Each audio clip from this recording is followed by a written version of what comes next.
Any artist that is in pursuit of a career is facing fear, obsessive self-judgment, overthinking, mental and emotional barriers. My name is Luther Mallory. This is the State of the Artist podcast. State of the Artist podcast, season 2, the pandemic. Dealing with the pandemic because it's been shitty and every artist feels like shit about it, and we're surviving it right now, and it's still super weird. So we have to talk about the emotion behind it, the strategies to overcome it. This one's about productivity. And it's the most important topic probably because at the beginning of the pandemic, every artist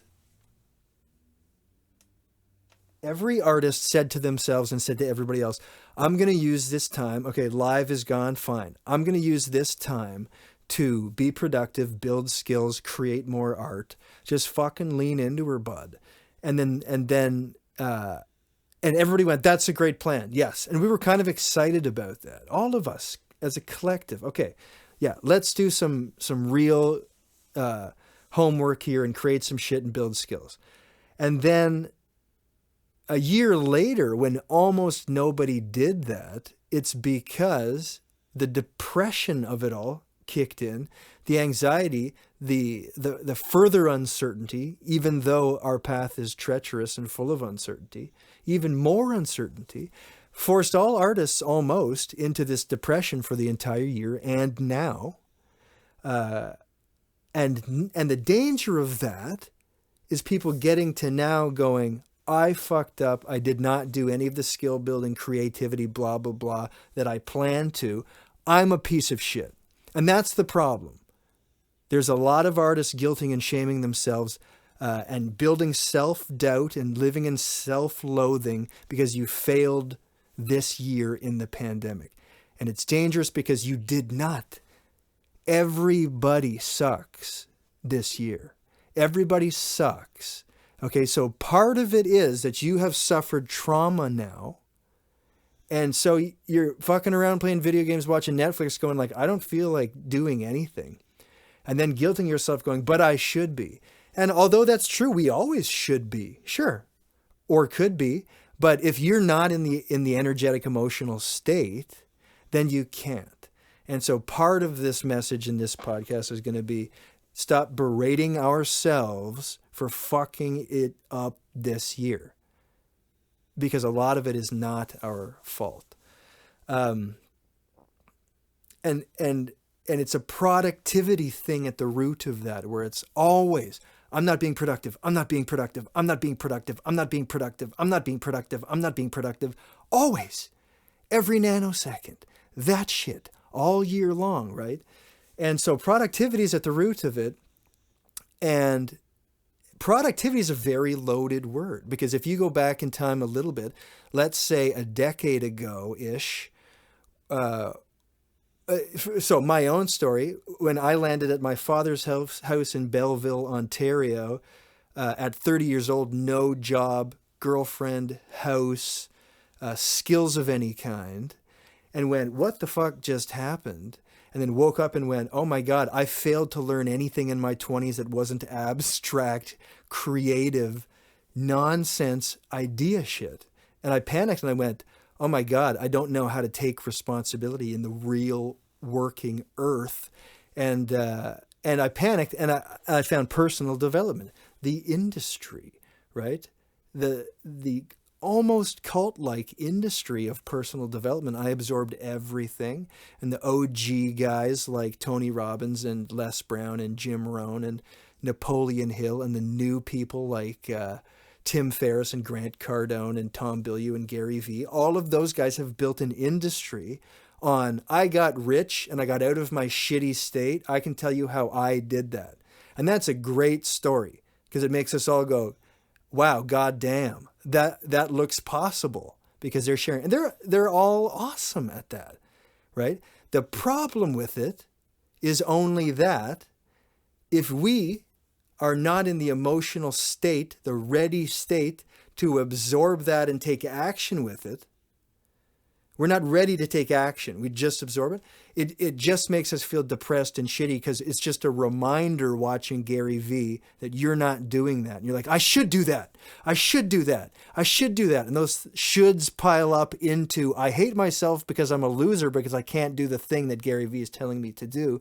And that's not fair if you're not in the emotional state to accept the challenge, right? It works when you're in that state and then you push it forward. So the societal pressure to be productive is truly fucked, right? What it means, right? Those same guys, not all those same guys, but personal development people, at that time, 10 years ago or so, I always heard them say, it was a big trend.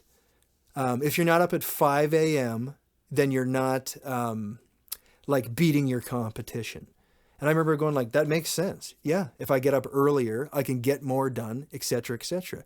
And for about 4 years, that was the biggest source of depression and misery in my life, me guilting myself about not being able to do that for those 4 years and going like, what the fuck? Okay, missed it again by 15 minutes, missed it by an hour, getting up, well, no point in doing anything then because I'm fucking useless immediately and guilting about that until I finally realized that it's all bullshit and you shouldn't take anyone's advice, anybody. You don't just let people tell you, this and you go, fine. No, it might not be for you. So that's what I was doing, just going like, well, that's right, until I finally discovered it's not right. It's right for them. And it's causing pain and anguish in my life. So I ditched it. So part of this is ditching the societal pressure that means productivity means 24/7. You better be on your music career. And if you're not up at 5 a.m., you're fucked. No. Even now, personal development has changed where they're starting to talk about sleep as important. And you see some of those same people go, yeah, no, I get lots of sleep. And you're like, okay, but you were the 5 a.m. club guy. Remember, not their fault. Things change. That's fine. But the technology and everything is changing for that. So it was always bullshit. Of course it was, though. So the societal pressure is number one. And the second problem with productivity for artists is an adversity to distractions. And distractions happen constantly to creative people because everything is interesting. So an adversity to distractions and an oversensitivity to feelings instead of thinking. So emotional. And so I want to explain what I'm talking about there with the second here. In a metaphor I'll call Cloud City. And Cloud City exists in between actions. Okay, so you finish the laundry or you get distracted from the laundry. You end up in Cloud City. And Cloud City is just like a park-sized area sort of in the blue sky on the clouds. And there you are. And you're encircled by gateways to the next action or the next task. And they all say what they are, right? Get bananas, call your aunt, do your grocery budget. All of these gates are the next task. So it exists in between actions or tasks. You get kicked out of doing the laundry, distracted or finished, and there you are. And the job is to pick a new gate. And so the problem with that, and of all the times that you get distracted throughout the day or finish a task and find yourself in Cloud City, the problem with distractions and the adversity to distractions is we end up there too often in the day where we're just like zoned out in Cloud City.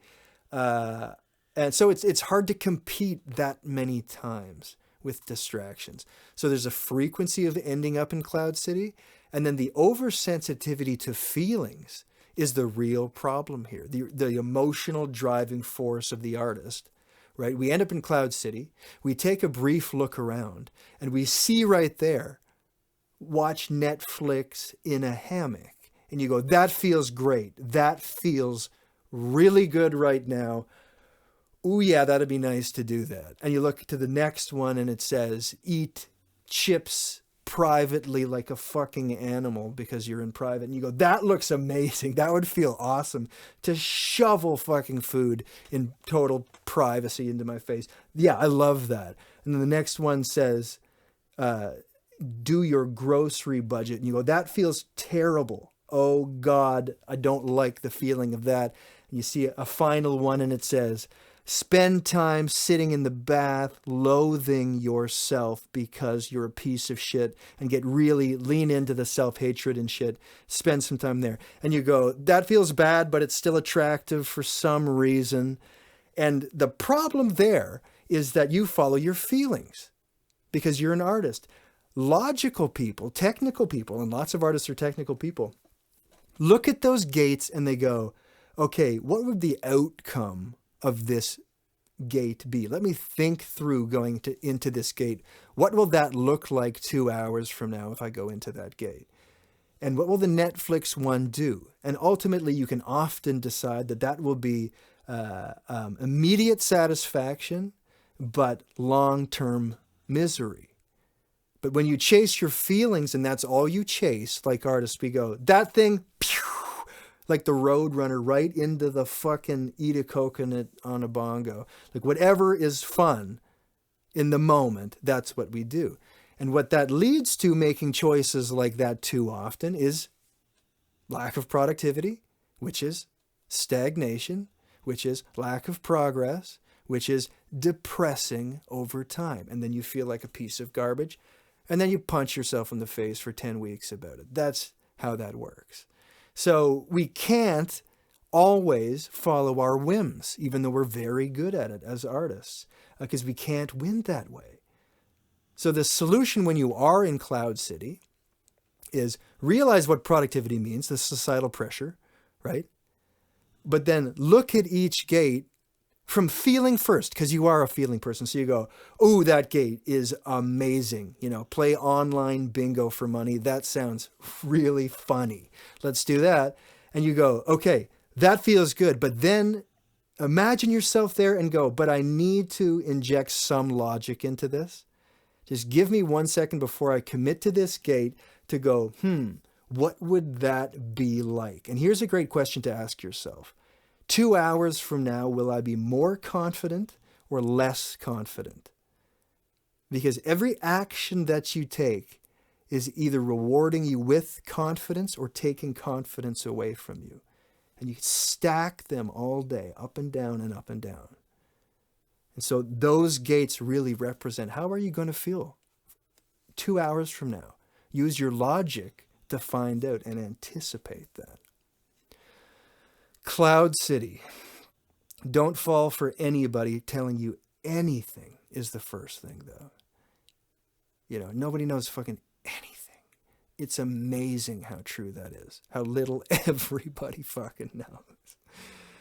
And let's take steps forward. It is 2021. It's been a year. It's time to just go, fuck it. Let's try to get back to productive here. Yeah, let's spend less time in Cloud City this week and see what it feels like. So the next time you're washing the dishes and then you put the towel down, think to yourself, all right, Cloud City, here we go. Take a look around and analyze the gates. See what you like, and then think about the outcome of choosing that. And then go onward. You will get the gift of confidence at the end of the day.